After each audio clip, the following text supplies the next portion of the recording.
Narco taste करायला तयार, मात्र आदित्य ठाकरे, सूरज पांचोरेंचीही नार्को टेस्ट करा, दिशा सैलेंचे वडील सतीश सालियन यांची मागणी. शवविच्छेदन अहवाल खोटा होता, शवविच्छेदन अहवाल ग्राह्य न धरता साक्षीदारांचे जबाब घ्यावेत. क्राईम ब्रांच सीनचं आमच्या आणि मीडियासमोर रिक्रिएशन करण्यात यावं, वकिलांची मागणी. दिशा सैलेंच्या वडिलांनी घेतली पोलीस सहआयुक्तांची भेट, पोलीस मुख्यालयात वकील निलेश ओझा यांच्यासह भेट घेतली. स्वारगेट एसटी बस स्थानकातील अत्याचार प्रकरणी आरोपी दत्ता गाडेला 8 एप्रिलपर्यंत न्यायालयीन कोठडी. पुण्यातील स्वारगेट लैंगिक अत्याचार प्रकरणी पीडित तरुणीनं गेल्या आठवड्यात मुख्यमंत्री आणि उपमुख्यमंत्र्यांची भेट घेतल्याची माहिती, तर प्रधान सचिवांनाही पत्र लिहून असीम सरोदे यांना विशेष सरकारी वकील म्हणून नियुक्त करण्याची केली मागणी. पुणे हिंजवडी टेम्पो ट्रॅव्हल्स जळीतकांड प्रकरणी मोठी अपडेट, चालक जनार्दन हंबर्डीकरला अटक, 29 मार्चपर्यंत पोलीस कोठडी. टेम्पो ट्रॅव्हल्स आगीत 4घांचा मृत्यू झाला होता. पोर्शे अपघात प्रकरणी पुणे पोलिसांकडून 2 पोलीस अधिकारी बडतर्फ करण्याचा प्रस्ताव, पुणे पोलीस आयुक्त अमितेश कुमार यांची माहिती. इंद्रजित सावंत यांना फोन केल्याची प्रशांत कोरटकरची कबुली, मोबाईलमधला डेटा डिलीट केल्याचीही कबुली. प्रशांत कोरटकरला राजारामपुरी पोलीस ठाण्यातून दुसऱ्या ठिकाणी हलवण्यात आलं, वैद्यकीय कारण तसंच तपास आणि सुरक्षेच्या कारणास्तव दुसरीकडे ठेवण्यात आल्याची माहिती. कवी नारायण सुर्वे यांची जन्मशताब्दी शासनातर्फे साजरी करण्यात येणार, सुर्वेंच्या साहित्यावर आधारित विविध कार्यक्रमांचंही आयोजन करणार, सांस्कृतिक मंत्री आशिष शेलार यांची माहिती.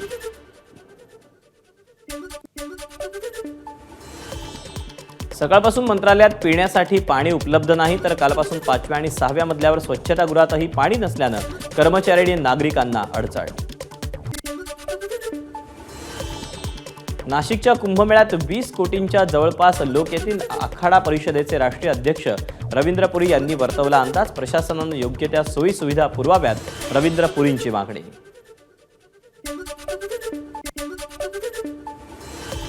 नाशिकच्या त्र्यंबकेश्वर देवस्थान तीर्थक्षेत्राला अ दर्जा जाहीर, आगामी सिंहस्थ कुंभमेळ्याच्या पार्श्वभूमीवर मोठा निर्णय घेण्यात आला. पुण्यातील वाहतूक कोंडी 53% कमी, तर वाहतुकीचा वेग 10% वाढला, पुणे पोलिसांनी पत्रकार परिषदेत दिली माहिती. सोलापूर महापालिका प्रशासनानं 1293 कोटी रुपयांचं अंदाजपत्रक मंजूर केलं, यात कुठेही करवाढ नाही, मनपा प्रशासक सचिन उंबासेंची माहिती.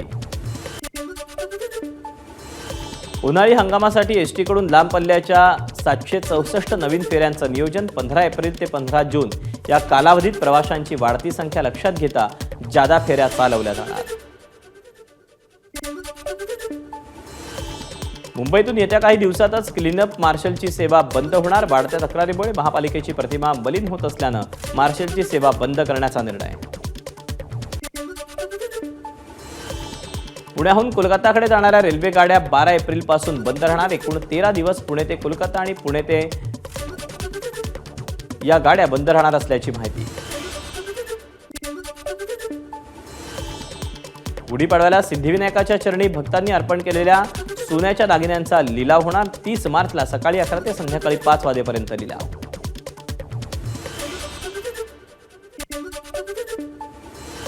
मुंबईतील शिवाजी नाट्य मंदिराचा नामविस्तार, श्री छत्रपती शिवाजी महाराज असा नामविस्तार. मुंबईत वैशिष्ट्यपूर्ण आयकॉनिक इमारतींना प्रोत्साहन देण्यासाठी नवीन धोरण तयार, विधानसभेत एकनाथ शिंदेंची घोषणा.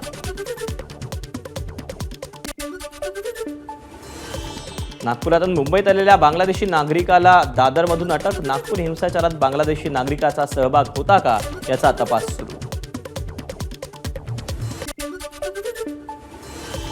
नागपूर हिंसाचारातील आरोपी आणि मायनॉरिटी डेमोक्रॅटिक पार्टीचा अध्यक्ष हमीद इंजिनियरचा जामिनासाठी अर्ज, नागपूर सत्र न्यायालयात त्यांनी जामिनासाठी अर्ज केला.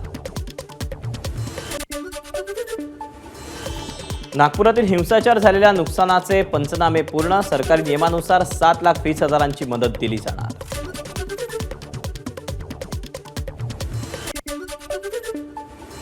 नागपूर हिंसाचार प्रकरणी दंगलीत मृत्युमुखी पडलेल्या इरफान अन्सारीच्या कुटुंबियांना 5 लाखांच्या मदतीचा प्रशासनाचा प्रस्ताव.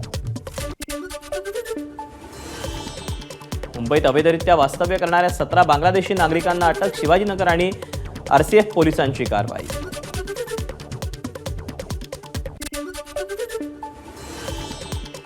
₹1.5 लाख लाच घेताना जिल्हा क्रीडा अधिकारी कविता नावंदे एसीबीच्या जाळ्यात. क्रीडा स्पर्धेचं बिल आणि स्विमिंग पूल मान्यतेसाठी मागितली होती लाच.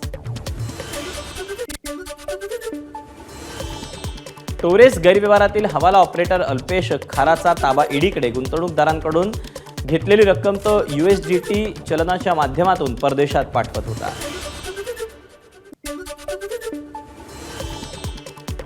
मालेगावातील तोतया विभागीय आयुक्त अखेर गजाड. शासकीय जमिनीवर रो हाऊस याच्या नावानं त्यानं अनेकांना गंडवलं. पोलिसांनी आरोपीच्या घरावर छापा टाकून 20 लाखांची रोकडही जप्त केली.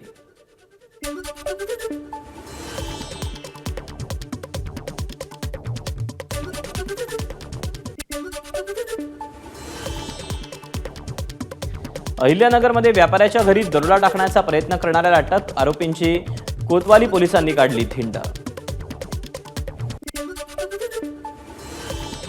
मुंबईच्या कुर्ला भागात शिवसेनेचा रास्ता रोको. सिलेंडरच्या ट्रकवर चढून सर्व सिलेंडर रस्त्यावर फेकले. कुर्ला कादुपाडा परिसरामध्ये अनधिकृतपणे पार्क केलेले गॅस सिलेंडर ट्रक हटवण्याची मागणी. नाशिक पोलिसांची बेशिस्त. रिक्षा चालकांविरोधात मोहीम. नागरिकांच्या तक्रारीनंतर गेल्या 13 दिवसात 4000पेक्षा जास्त रिक्षा चालकांवर वाहतूक पोलिसांची कारवाई. भिवंडीतील कामवारी नदी प्रदूषणाच्या विळख्यात. वाढत्या प्रदूषणाकडे प्रशासनाचंही दुर्लक्ष. नागरिकांना करावा लागतोय अनेक समस्यांचा सामना. वडगाव शेरी परिसरातील महिलांचा रस्त्यावर उतरून जनआक्रोश आंदोलन. ऐन उन्हाळ्यात पुणे महानगरपालिकेकडून पाणी पुरवठा होत नसल्यानं नागरिकांचा संताप.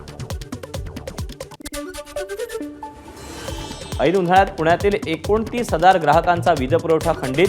25 दिवसात पुणे विभागाच्या महावितरण विभागाची थकबाकी वसूल करण्यासाठी कारवाई. पुण्यात वाहतूक पोलिसांनी चक्क टोईंग व्हॅनलाच ठोठावला दंड. नियम मोडल्यानं पोलिसांनी आकारला ₹500 दंड. पुण्यातील व्यापाऱ्याच्या मुलासोबत आधी मैत्रिणीनंतर ब्लॅकमेल करून त्यालाच त्याच्या घरातून 33 तोळे सोनं सांगितलं चोरायला. तिघांना पुणे पोलिसांच्या गुन्हे शाखेनं केली अटक. ठाणे मध्यवर्ती कारागृहात सह्याद्री प्रतिष्ठानच्या माध्यमातून ठाणे मुक्ती दिन साजरा. आमदार संजय केळकर यांची उपस्थिती. नवी मुंबईत वाशीच्या पाम बीच रोडवर चालत्या रिक्षाला आग. रिक्षेतून धूर येत असल्याचं पाहून एका प्रवासी महिलेनं चालकाला सतर्क केलं. नवी मुंबईतल्या तळोज्यात 2 दिवसांपूर्वी बेपत्ता झालेल्या मुलीचा राहत्या घरात आढळला मृतदेह. पोटमाळ्यावर ठेवलेल्या सुटकेसमध्ये हा मृतदेह आढळून आला. 2 वर्षांच्या या मुलीची हत्या करून घरात मृतदेह लपवल्याची माहिती.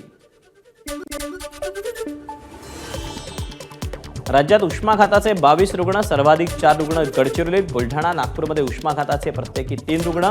लातूर आणि पालघरमध्ये प्रत्येकी 2 रुग्णांची नोंद. एबीपी माझा, उघडा डोळे बघा नीट.